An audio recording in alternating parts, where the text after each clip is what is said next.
What's up, everybody? 2025 is coming to a close, which means that in this very video, we are going to be talking about the dark horses in the UFC right now. And I just said, dark horses. Dark horses, man. We talking about dark horses in this video. And I am fired up for this, right? And maybe I'm a little too fired up, right? Maybe you're not as excited to talk about dark horses as I am.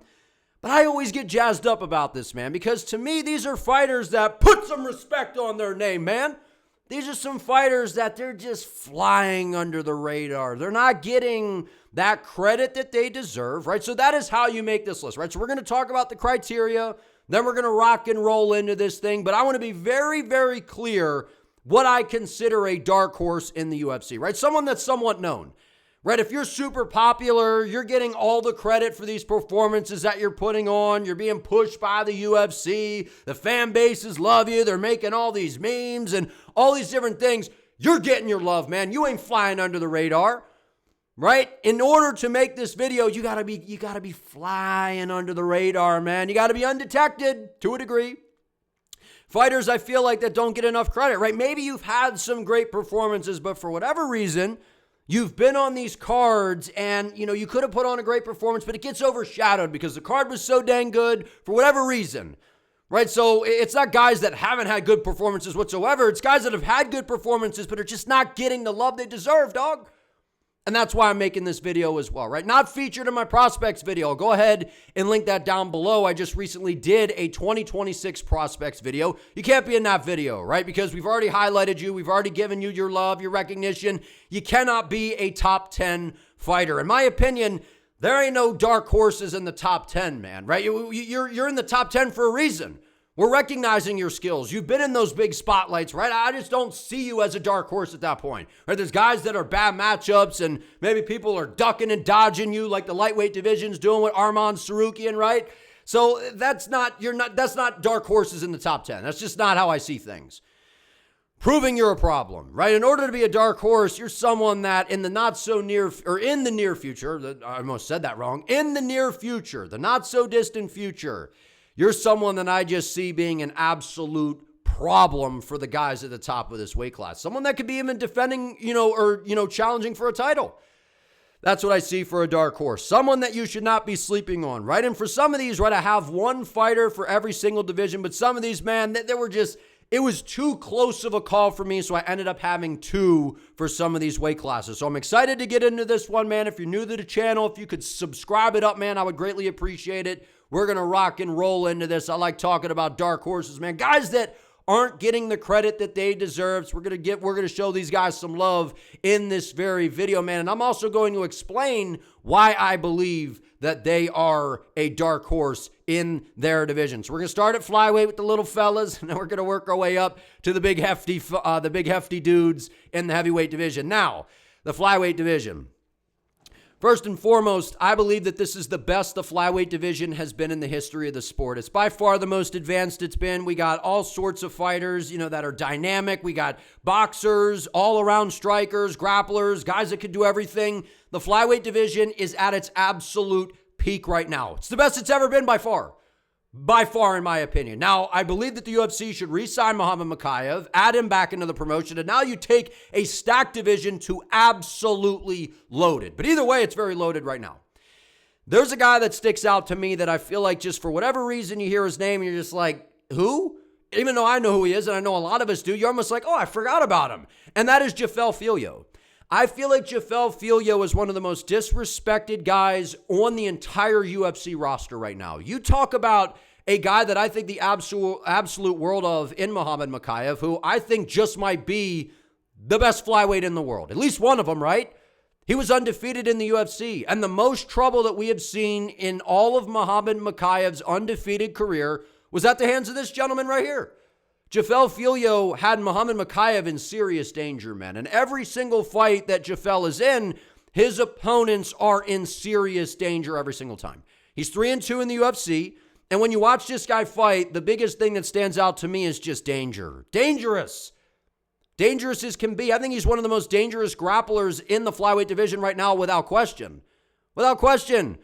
right? And back on Dana White's Contender Series in 2022, went in there against Roybert, was able to finish him in round 3 with strikes, right? So the guy that was looked at as this super ferocious and dangerous jiu-jitsu guy on the floor is out there knocking people out. Always good to do that in your Dana White's Contender Series, right? Show some nuances to your game, get the finish, lock in the contract.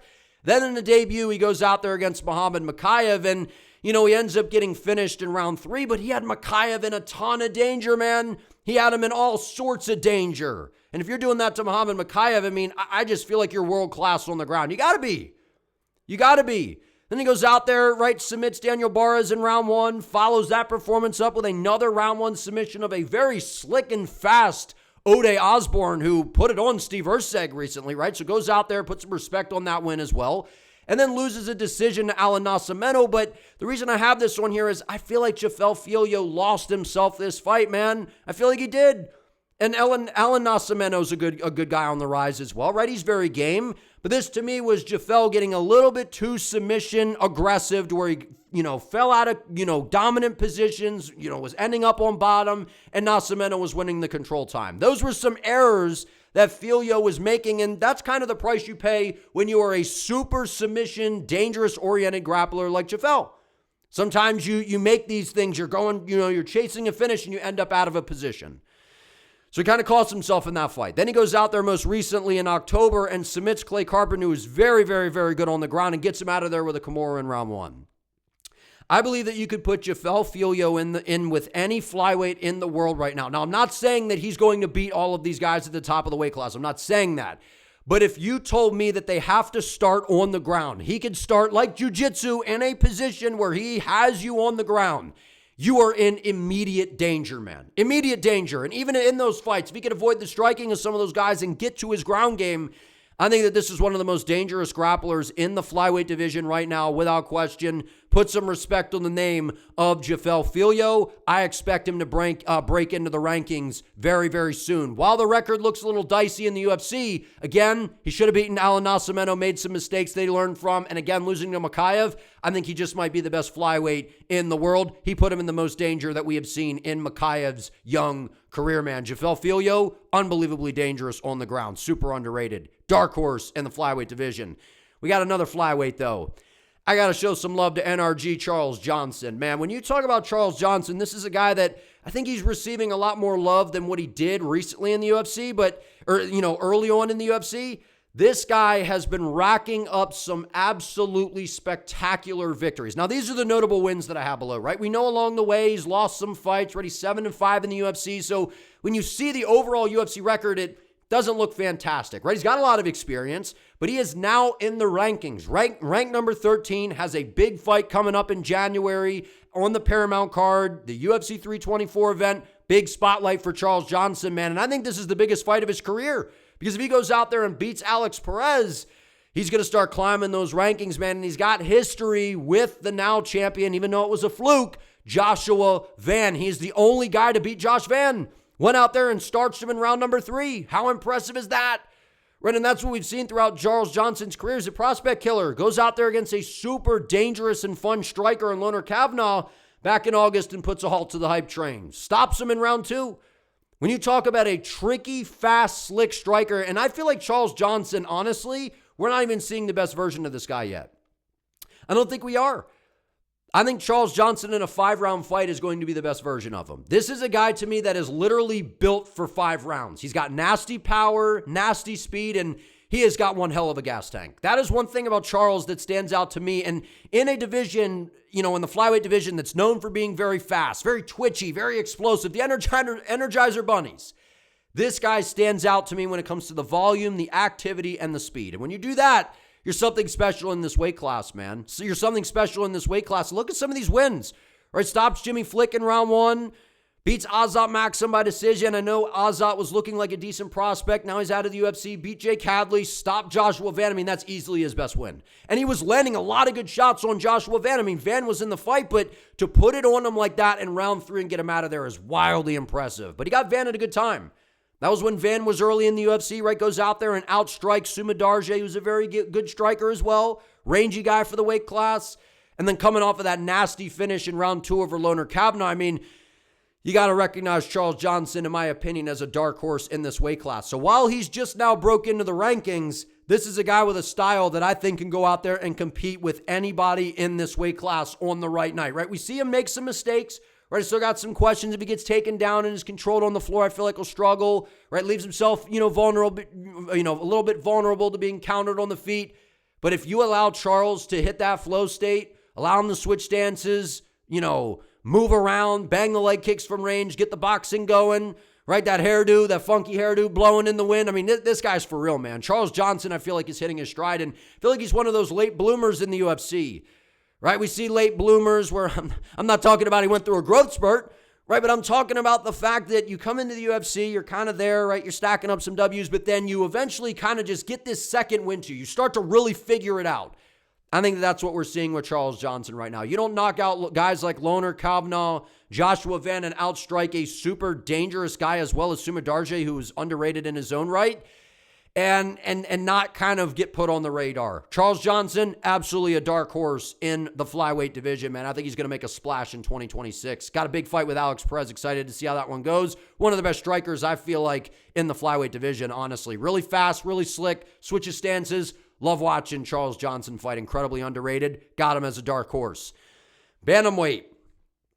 Now, I wanted to put Kevin Vallejos on here, right? I wanted to include him in this as well, so we're going to give him kind of, I guess, an honorable mention, but Kevin Vallejos is receiving so much pop right now, right? And I just don't feel like you're a dark horse when everyone is recognizing what you are doing. Like, Kevin Vallejos is coming off of the most impressive knockouts of the entire year on the final event of the year in a co-main event against Giga Chikadze. He's in the rankings now. Everyone's talking about Kevin Vallejos, right? The hot prospect that now is becoming, really looked at as a contender, right? So I don't feel like he's a dark horse. We know Kevin Vallejos is for real. We know he's legit. Everybody's giving him that credit. When you go out there and are the first person to stop Giga Chikadze, you are clearly a problem in the weight class. So I don't think he's a dark horse. We know about Kevin Vallejos. But there's a guy, the old dog, hanging around the bantamweight division who no matter what he does, no matter what upsets he pulls, he comes in as a big underdog usually. He just doesn't care. 38 years of age, finding ways to win every single time out, and that is none other than Raoni Barcelos. I got this dude down for the style as the old dog. When you talk about Barcelos, this is a guy that is the most quiet, outstanding record in the UFC that I feel like you will ever see. He is 10-4 in the UFC, man. 10-4 in the promotion. Look at these wins. Obviously, these are the notable wins. There's, losses sprinkled in throughout. He's beaten a guy like Kurt Holloway. Chris Gutierrez submitted him in the tough finale. Right? Said Nurmagomedov, Trevin Jones, Christian Quiones, Peyton Talbot, that massive upset where he was a huge underdog, goes out there and dominates Peyton Talbot on the ground. And I know that Talbot has made improvements, but look at the Henry Cejudo fight, right? Olympic gold medalist Henry Cejudo, who's more of a striker in MMA. I've been saying his grappling is overrated in MMA for forever. Look what Barcelos did to Talbot. Taught him a grappling lesson, exposed him. Goes out there and easily beats Cody Garbrandt, right? That's a name. I know Garbrandt's not necessarily the same guy. Cody Garbrandt was one of the greatest fighters in UFC history for one night against Dominic Cruz for 25 minutes. And then outside of that, Garbrandt just kind of fell off of a cliff. The TJ Dillashaw rivalry, to me, just kind of was the end of him. Right? I like Cody Garbrandt, but he hasn't been the same guy, but Barcelos dominated him. And then he goes out there and has a really fun scrap with Ricky Simón and gets it done. Goes out there and outstrikes Ricky Simón. So a guy that was known as being a grappler, right? Having this next level jiu-jitsu, nice control when it comes to the wrestling, has developed nasty Muay Thai striking on the feet. Now, I'm not saying, when I say nasty, I'm not saying that he's like, whoa, he's this world-class striker or anything. But for a grappler, I think that Raoni Barcelos has developed some nice striking, man. The head movement looked good against Ricky Simón. We saw him landing on Cody Garbrandt as well. Raoni Barcelos just never gets the credit, man. He just doesn't. I'm not quite sure why, right? Maybe it's because he's older, doesn't say anything really cool, just shows up and does his job. And to be 10-4 in the UFC and be of his age, man, I just feel like it is wildly impressive. When you go back and look at the resume, look at some of these wins. I mean, Said Nurmagomedov, Christian Quiones, right? Beating Peyton Talbot, being the guy to take Peyton Talbot's I believe, right? I mean, it's wildly impressive what he was able to do. And then to beat Garbrandt and then Ricky Simone on top of that, I mean, Ronnie Barcelos, he should be in the rankings, in my opinion. He should be getting a ranked opponent next 100% in 2026. I like Barcelos. Now or never for him. He is clearly a dark horse in this weight class. You could throw him into the rankings, and I think he does well. I don't think he really gets smoked by anybody, between that 10 and 15 ranking. I think he can hold his own. Now, when you start to get into the top 10 and we're dealing with, the Piotr Jans, the Marabs, some of those guys, obviously, I see him running into some problems. But, you put him in there even with like a Song Yadong, some of those guys. I think that Ronnie Barcelos can surprise some people, man. So don't let this dude start fighting some of these young ranked dudes now. Ronnie Barcelos might start pulling off some even bigger upsets, man. Got to show some love for Ronnie Barcelos. The dude is absolutely a dark horse in the Bantamweight division without question. Well-rounded, good grappler, striking has improved. The junkyard dog of the division, man. An old dog with a ton of tricks, knows how to defeat the prospects. Next, we got the featherweight division.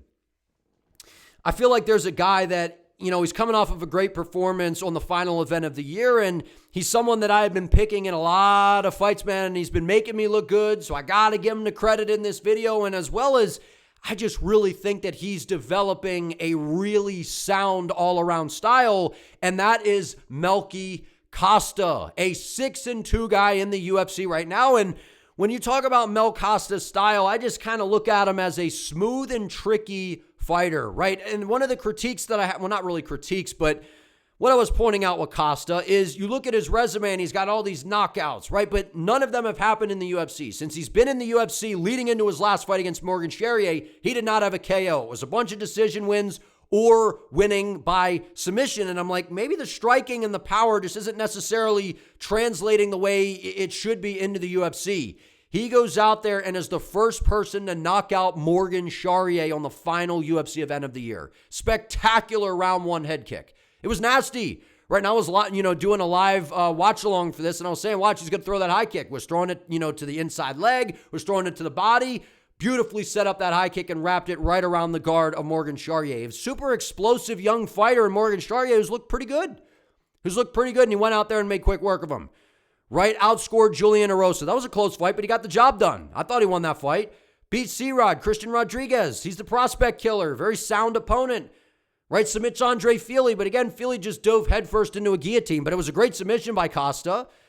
He's been racking up some wins, man. He's been doing pretty good in the UFC, right? 6-2, and every single time out, it feels like we see a new wrinkle to his game, right? He's got a nasty submission game on the floor, really good jiu-jitsu. His wrestling is decent, and on the feet, we're just seeing him improve and get better and better. He's light on the feet, good kicks from range, good Muay Thai on the inside as well, knees and elbows.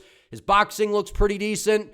The kicking game is really what we're starting to see on display from Melky Costa. This guy's looking for real, man, and I feel like he's the dark horse of this division. Just doesn't get the credit, right? And, was getting a little bit of love after that last performance over Morgan Charrier, but like I said, we weren't seeing the knockouts in the UFC. We know he's, technical on the feet. We know he's nasty with the jiu-jitsu on the ground, and now that he can go out there and knock out a guy like Morgan Charrier, I just feel like it now opens up the world of possibilities in a Melky Costa fight, man. This guy is very, very dangerous, and I know he doesn't say a bunch of cool things on the microphone and all that kind of stuff. I feel like he's flying under the radar and has been for quite some time, man. I've been picking him in most of these fights because of how well-rounded and especially how dangerous he is on the ground. Complete fighter, striking is improving, the power is there.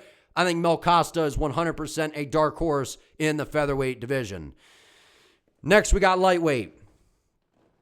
This is an interesting weight class right now. The lightweight division, I got two guys in this weight class. The one guy I probably should have had in my prospects video, so I wanted to show him some love in this one as well, but the first guy I got to roll with is Fares Ziam. Fares Ziam has now broken into the rankings at the number 15 spot, 8-2 in the UFC, coming off of I feel like one of the most impressive performances of 2025, honestly, right? Nazim Sadikov, he was a super hyped up guy, right? Was going out there, getting in these crazy fights, was knocking dudes out, crazy power in his hands, was in these basically fight of the night type of fights. There was no fight of the night type of fight against Fares Ziam. It was one-sided absolute domination by Ziam, who put on just an MMA masterclass. It was literally, he displayed every aspect of his skill set, right? The grappling, the clinch work, the striking from range, and he absolutely punked Nazim, dude. And Nazim's a very good fighter. Relatively untested to a degree, but Fares Ziam is for real, man. This guy's absolutely for real, right? Wins over Jamie Malarkey, Jai Herbert, who's a good rangy striker, Claudio Puelles, Matt Frevola, that nasty knee in the clinch right up against the fence. A win over Mike Davis. Mike Davis is really good. A very, very underrated fighter. And then to go out there and stop Nazim Sadikov in round 2 after he was absolutely dominating the fight in all aspects. Right, and what we've seen from Fares is he's got that kickboxing background, right? A super long, rangy, and slick striker from the outside. That's what he's known for. But on the inside, he's got nasty knees. We saw that against Matt Frevola. We saw it up against the fence, and when he gets in the clinch, those nasty elbows that he throws right against Sadikov to put him away.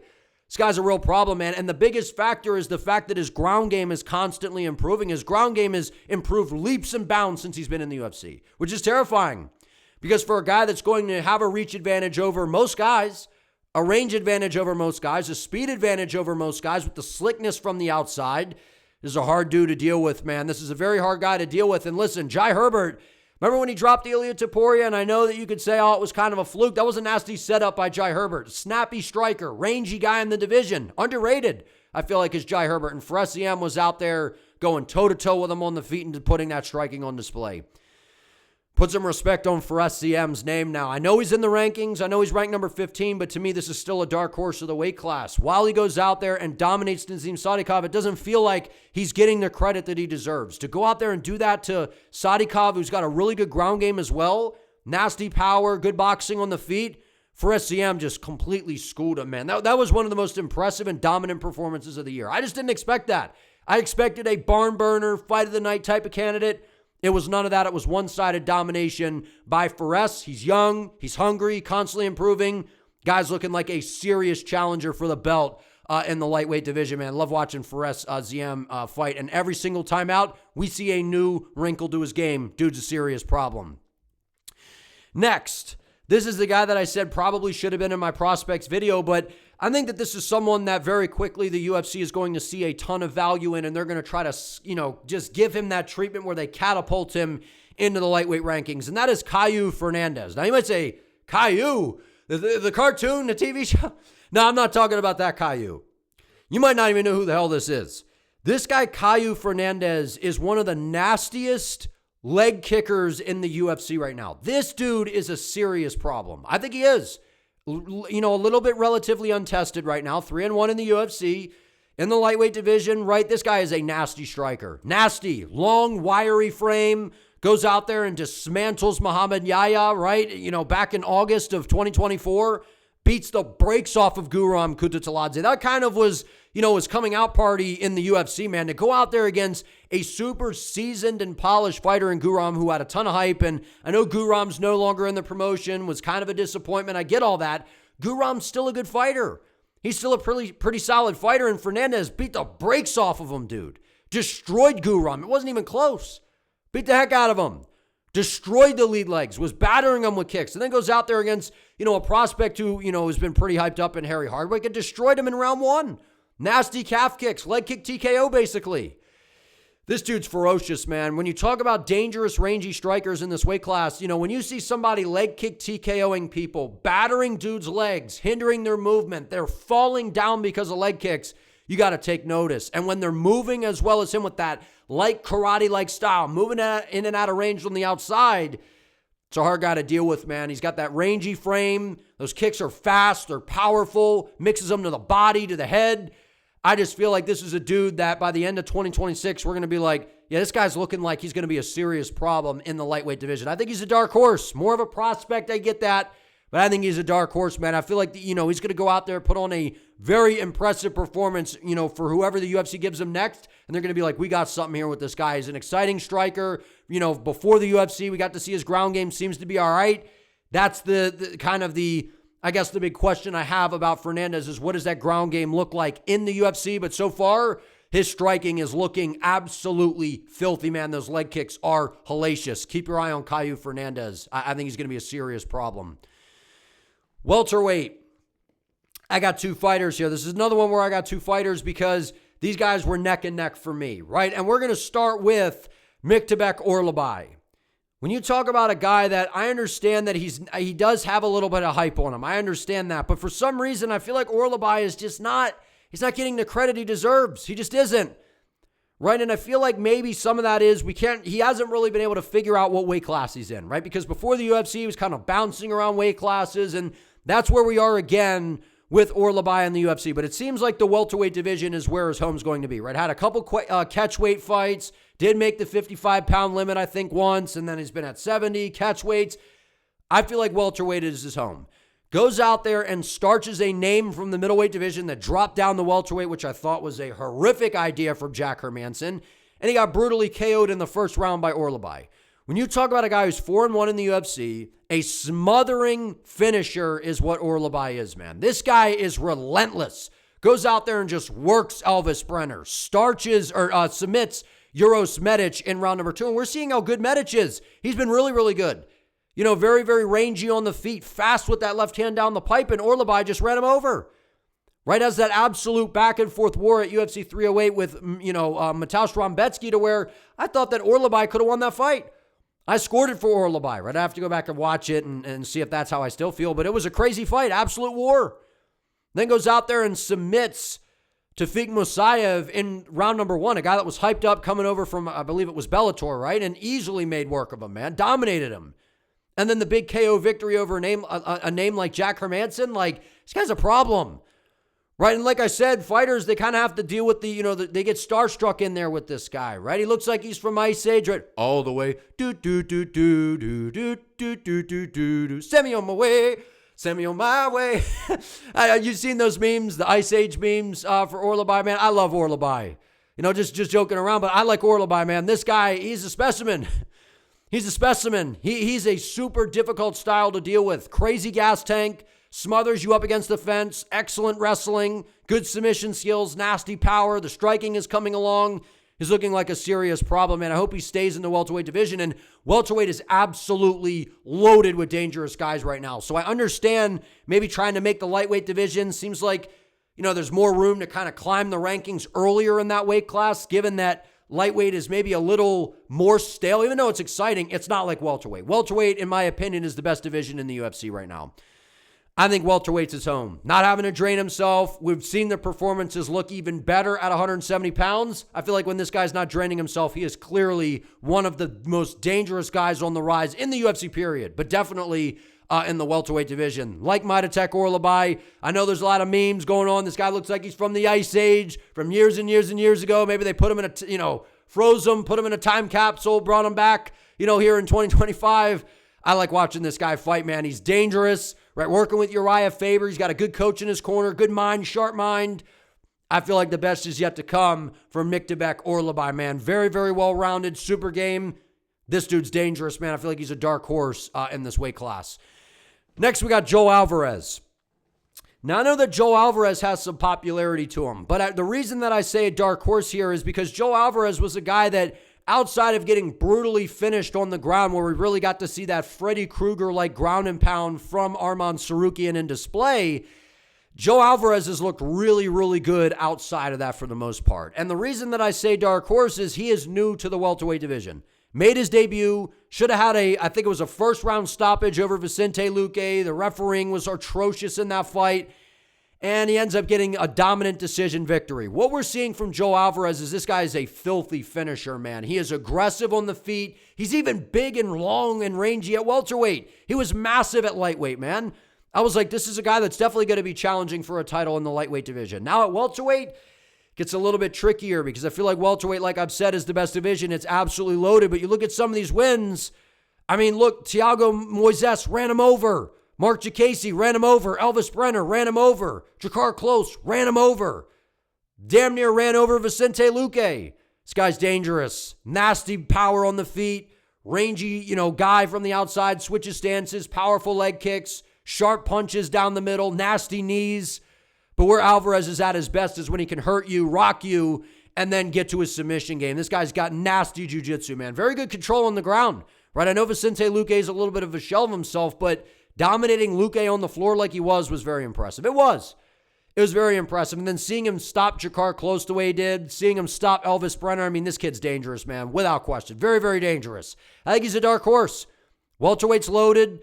right? Kind of, I don't want to say the hype died out, but he changed weight classes. He's only had one fight there. It felt like it was a quicker path for him to get kind of into that big spot in the lightweight division to where welterweight, I feel like it's going to take some more work given how stacked the division is. But there is no question, Joe Alvarez, clearly someone to keep your eye on, man. This guy, when you are that dangerous, you have the power on the feet, you have the submission game, you're someone that has to be recognized. The only thing I get worried about is that head does not move off the center line. He's very, very hittable. His striking defense isn't that great, but he's an offensive juggernaut, man. And if he can hurt you, rock you, and then get to his submission game, it just seems like it is lights out for anybody in there with Joe Alvarez if he is able to hurt you and drop you, because that submission game, next level. He has got that knack for finding finishes in damn near all of his fights, man. Guy's super dangerous. Middleweight. When you talk about the middleweight division, I feel like a lot of the guys in this weight class that we really recognize are already in the rankings. There's guys that are outside the rankings. We're like, maybe this guy, maybe that guy.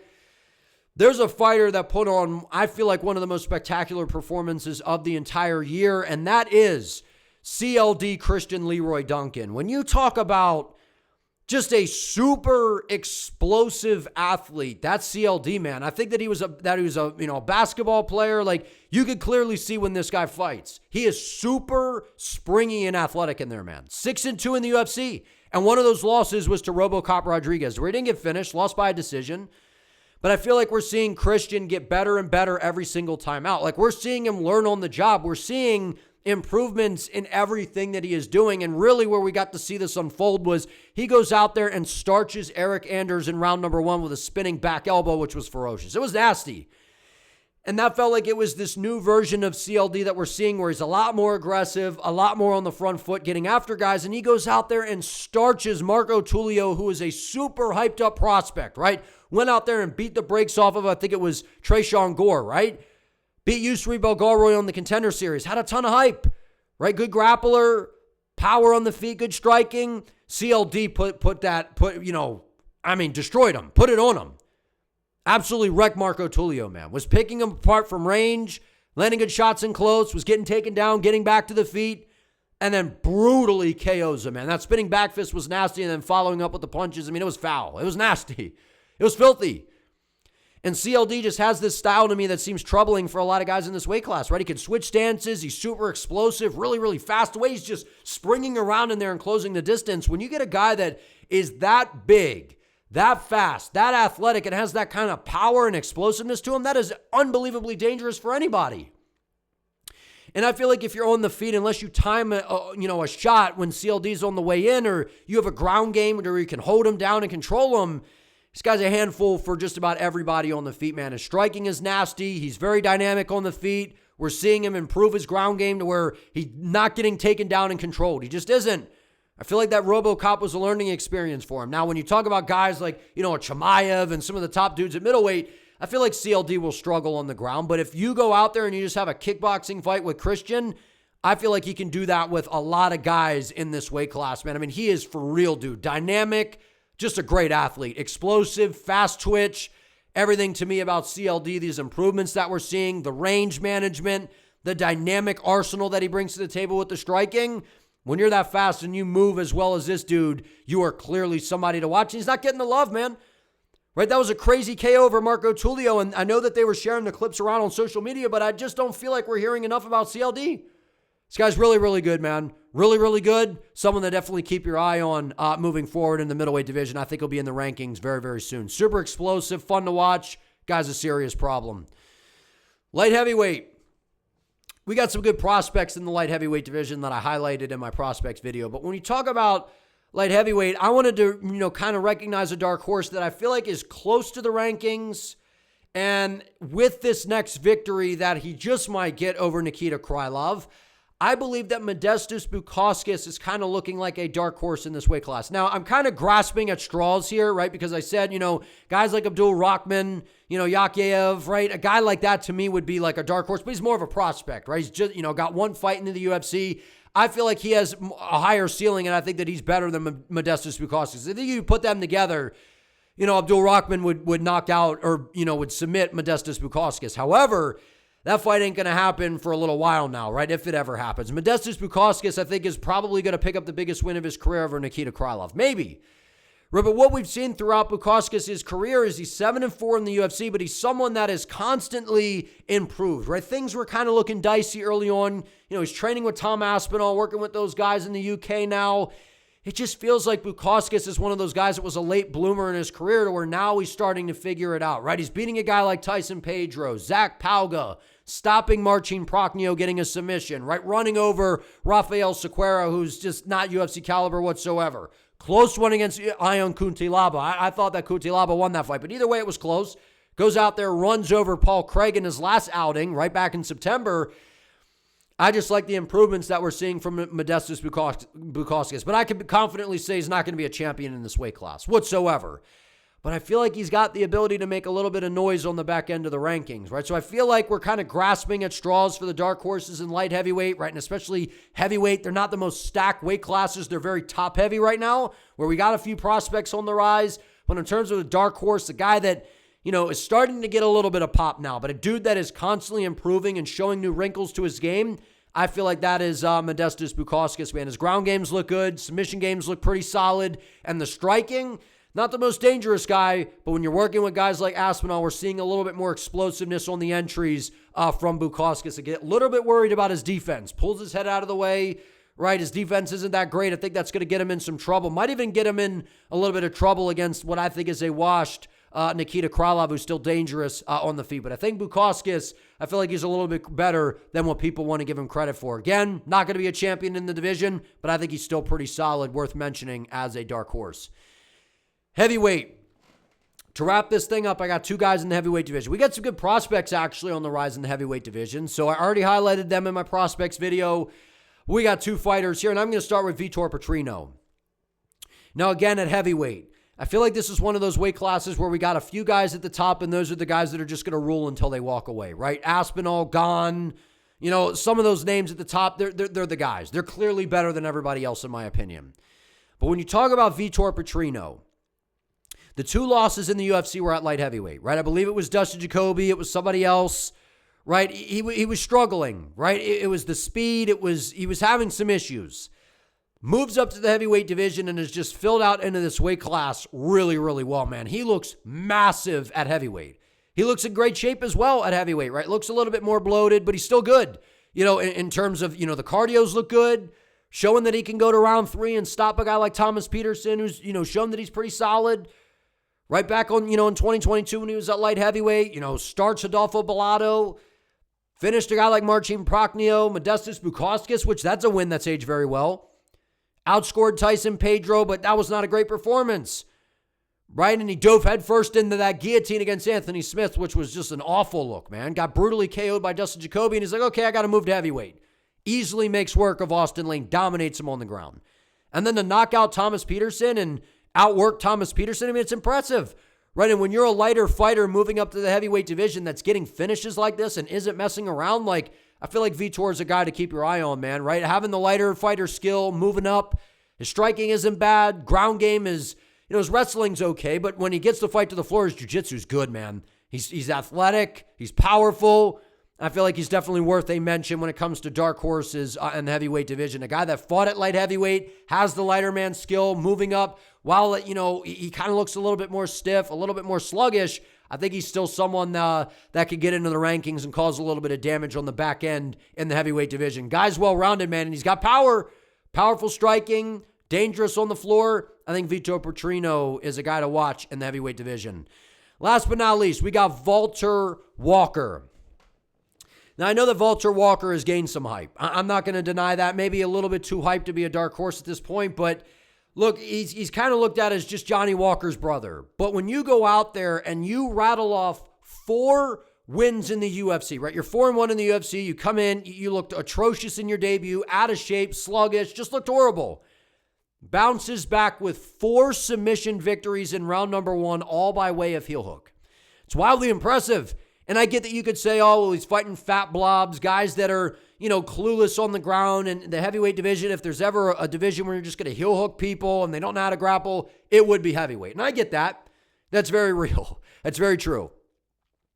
But when you are in the heavyweight division, I feel like you got to just bring something different to the table that we just don't see all the time. And when do we see fighters that chase the wrestling and the submission game like Walter Walker at heavyweight. But he kind of has that Chimaev approach to where he's not even really trying to stand with dudes on the feet. He's like, I'm better than you on the ground. Now, again, he hasn't fought the best opposition, right? Junior Tafa, Dontail Mays, Kennedy Nzechukwu, Louis Sutherland, like, not great wins. But at the end of the day, we can't deny what he's doing, man. 4 heel hooks in a row. I mean, that's never happened. Wildly impressive, dangerous submission game on the floor. The striking is very, very suspect to me. Not very good on the feet whatsoever.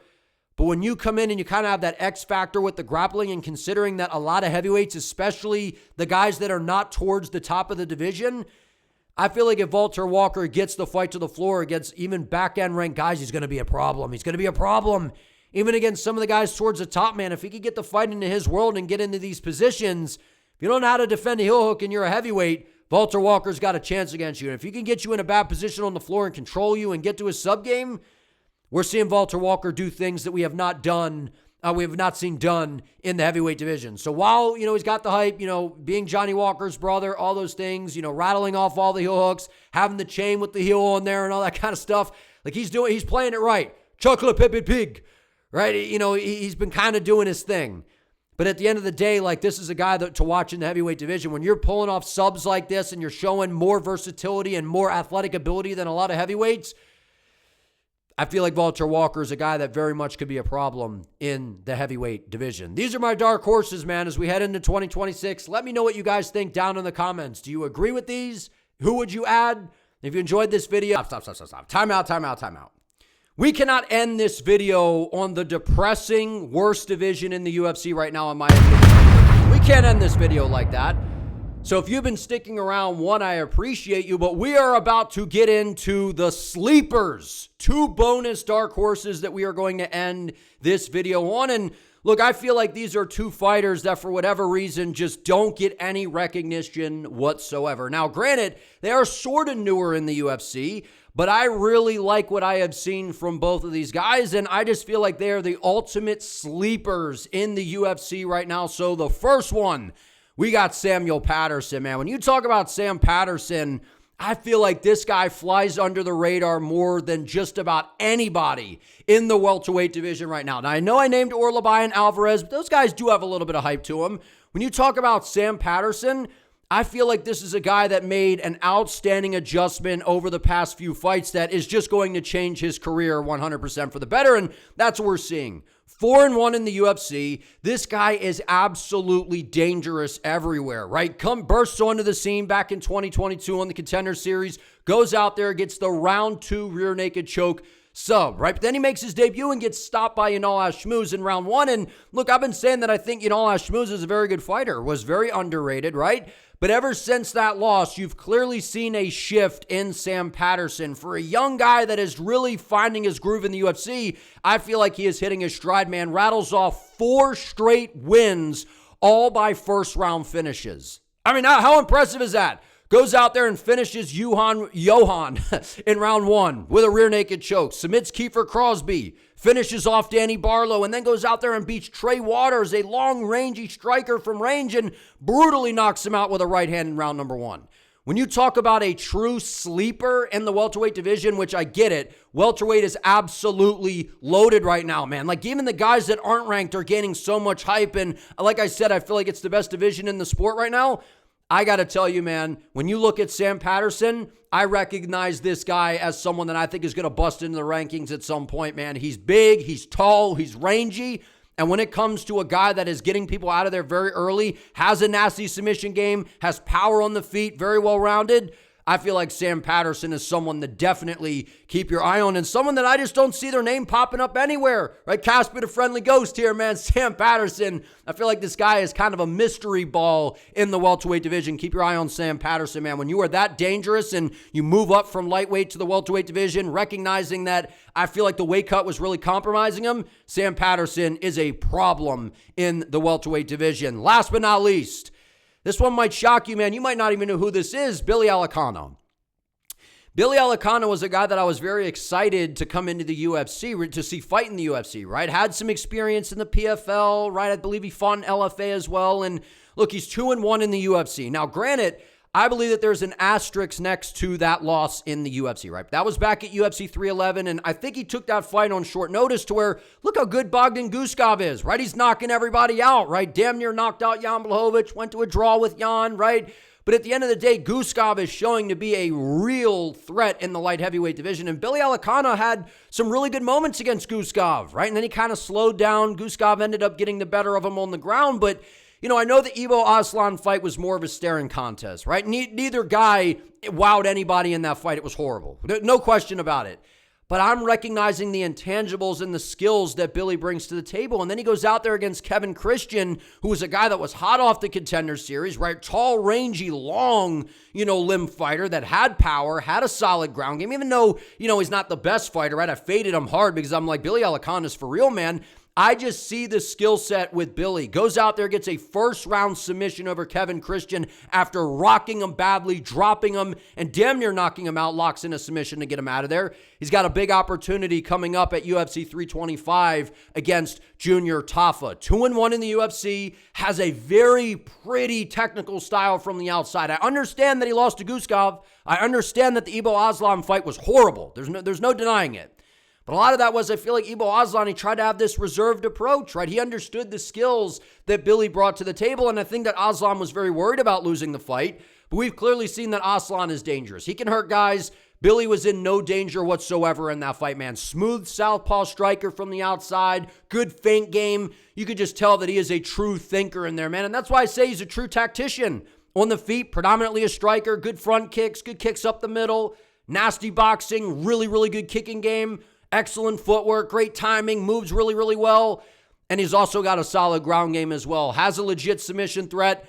This is a guy that I feel like gets absolutely no love whatsoever, man. And I feel like Billy Alicana is one of the biggest sleepers in the UFC right now. I get the strength of schedule is not particularly great, given that Guskov fight, I believe, was on a short notice. When this guy's, getting a full camp, we are clearly seeing a very technical striker in the octagon. And light heavyweight, we got some dangerous guys on the rise, right? I've been talking about Abdul Rahman as a prospect. He's super dangerous.